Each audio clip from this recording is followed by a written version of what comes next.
नमस्कार। डीएलएड प्रथम वर्ष जिससे हमारा हिंदी भाषा शिक्षण प्रवीण था, जिसके अंतर्गत कि हम लोग व्यंजनों के बारे में बात कर रहे थे। और आज हम व्यंजनों के प्रकार के अंतर्गत यानी वर्गीकरण के अंतर्गत प्रयत्न के आधार पर व्यंजन के बारे में चर्चा करेंगे। तो हम लोगों ने स्थान के आधार पर जान चुके हैं, आज हम प्रयत्न के आधार पर इसे समझेंगे। तो प्रयत्न के आधार पर व्यंजनों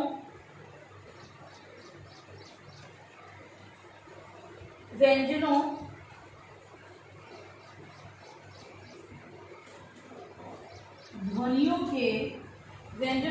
के उच्चारण में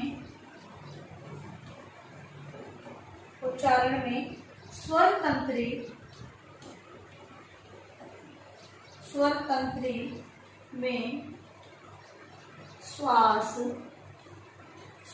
में श्वास का कंपन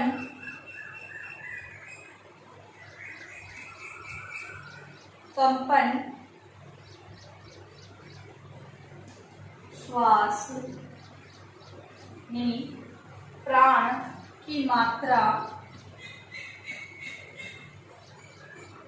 तथा जीवा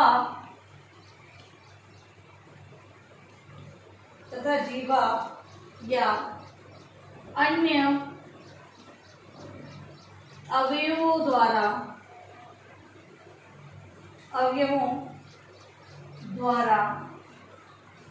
श्वास के अवरोध की प्रक्रिया का नाम प्रयत्न है। प्रयत्न यही होता है कोशिश करना। अब व्यंजनों को प्रयत्न के आधार पर किस प्रकार हम देख सकते हैं, तो व्यंजन ध्वनियों के उच्चारण में स्वर तंत्री में श्वास का कंपन या श्वास प्राण की जो मात्रा होती है तथा जीवा या अन्य अवयवों द्वारा श्वास के अवयवों के अवरोध की प्रक्रिया है, उसको हम क्या कहते हैं, उसे प्रयत्न कहते हैं। अब स्वर तंत्री कंपन के आधार पर इसकी जो प्रकार है, स्वर तंत्री कंपन के आधार पर जो व्यंजन है, प्रयत्न के आधार पर इसका जो सब बिंदु उसके अंदर स्वर तंत्री कंपन के आधार पर इसमें पहला है अघोष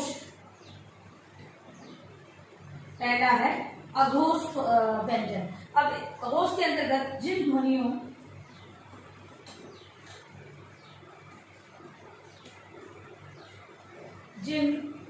ध्वनियों के उच्चारण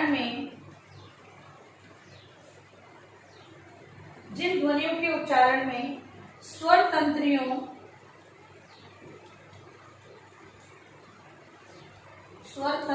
से कंपन होता है, उनको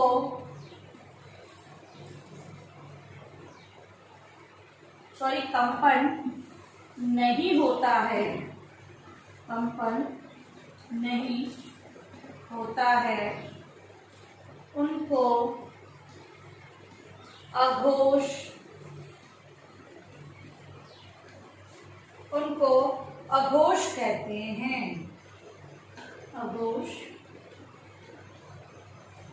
कहते हैं। जैसे क, च, क, ख, च, छ, ट, थ, त, थ और प, फ। अब अगर हम ये कहें कि वर्ग के प्रथम तथा द्वितीय व्यंजन तथा स, श, श वर्ण अघोष हैं। समझेंगे कि जिन ध्वनियों के उच्चारण में स्वर तंत्रियों से कंपन नहीं होता है, जबकि हम प्रयत्न के आधार पर बात करते हैं श्वसन तंत्रियों में कंपन होता है, श्वास में कंपन होता है, या जीवा की जो मात्रा होती है वो अवयवों के अंदर अवरोध की प्रक्रिया का नाम प्रयत्न है। ठीक है, तो इसके अंतर्गत कंपन होता है। तो यहाँ पर अघोष के अंतर्गत जिसमें कंपन नहीं होता है, ऐसे इसमें क ख च छ ट ठ त थ और प फ आते हैं। इसके अलावा अगर हम इसे ये कहना चाहें कि वर्ग के प्रथम तथा द्वितीय व्यंजन तथा उसके साथ ही स श श वर्ण अघोष वर्ण के अंतर्गत आते हैं। अब है सघोष प्रकार है, अगला प्रकार है सघोष,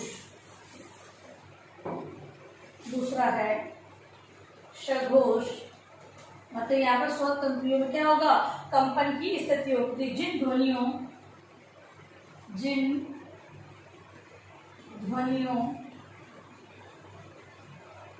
के उच्चारण में, जिन ध्वनियों के उच्चारण में स्वर तंत्रियों में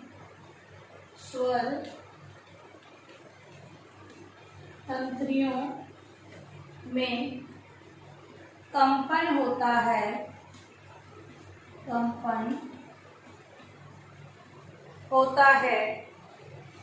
उनको सघोष कहते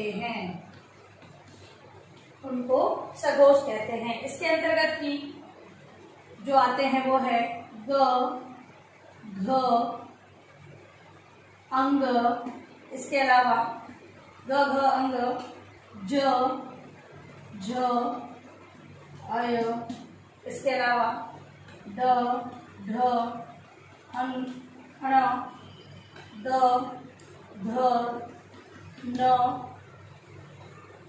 ब भ तथा म। अब अगर इसमें हम ये कहें कि वर्गों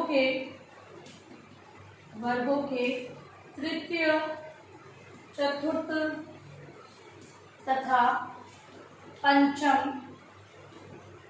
व्यंजन जो कि इसके अलावा तथा ड बिंदी वाला, ढ बिंदी वाला, य र ल व, य र ल व, ह घोष या सघोष होते हैं। ठीक है, ये सभी स्वर सघोष होते हैं। ठीक है, तो इस प्रकार से व्यंजनों के वर्ग के अंतर्गत ये सारे इनके जो स्वर होते हैं वो सघोष स्वर के अंतर्गत आते हैं। अब है श्वास या प्राण की मात्रा के अनुसार।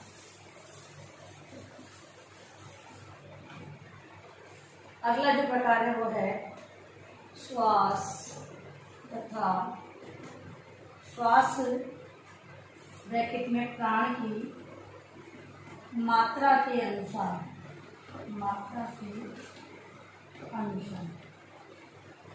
अब इसके अंतर्गत अल्प प्राण और महाप्राण। अल्प प्राण इसके अंतर्गत जिन ध्वनियों के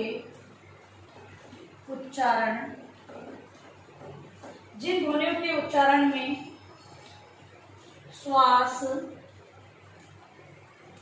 वायु की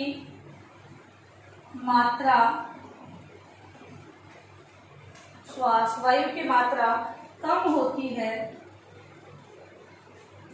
उन्हें अल्प प्राण व्यंजन कहते हैं। जैसे क, ग, अंग, च, ज, अय, ट, ड, ण, त, द, न, प, ब, म वर्णों के प्रथम, द्वितीय, प्रथम, द्वितीय एवं तृतीय एवं पंचम वर्ण तथा य, र, ल, व जो कि अल्प प्राण के अंतर्गत आते हैं। अब है महाप्राण।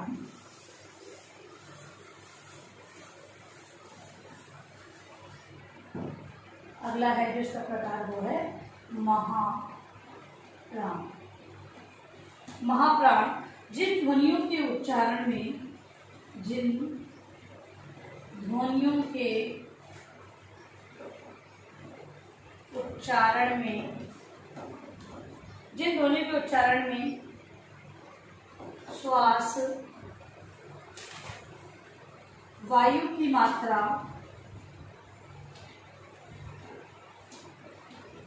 अधिक होती